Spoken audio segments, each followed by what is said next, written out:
although we could not limit the definition of music to a technical phrase like music is the harmonious organization of time, time and music saved an inseparable relationship. Time without music is silence, but the music without time is impossible. Human perception of time, unless we have a clock at hand, is highly subjective. When we are focused on something we love or when we enjoy something intensely, time seems to fly and escape us like water through your fingers. Instead, when we are in a waiting room doing paperwork, or at a social event where we feel uncomfortable, attention plays against and every second seems to last an eternity.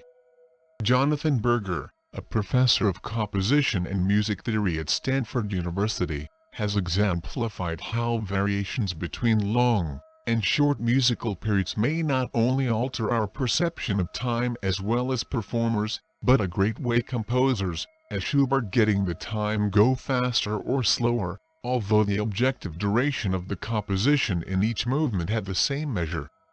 Thanks to neuroscience, we know that the brain is able to recalibrate our perception of time. In 2004, the Royal Automobile Club Foundation for Motoring warned that the opening of the Valkyries Wagner was the most dangerous music to handle. It is not the romantic outbursts distract us behind the wheel, but the frantic tempo of the music could bring motorists to neglect their normal sense of speed. Even with a speedometer in front of them, drivers tend to speed up when listening.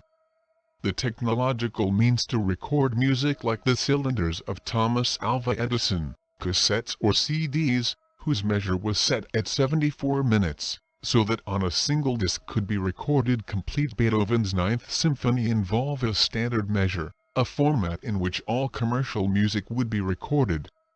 This was especially harmful to certain types of music, like symphonic or long concerts, like progressive rock, which had to deal with formatting restrictions in both recording and radio, where the compositions of more than 4 minutes are considered too long, even for listeners.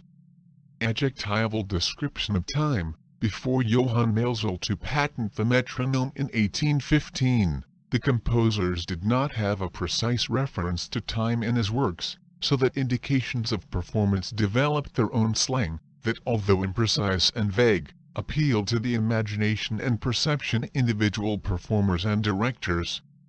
Annotations as adagietto more or less slow, lentissimo slower than slow, or allegro ma non troppo fast, but not too much appealed to an expected perception of time in more than duration same composition, while annotations like allegro appassionato, bravura or agitato seeking an emotional connection that affects the reference speed. So, the performer should imagine temporality from the perspective of the composer, rather than following a standard measure of time with the metronome.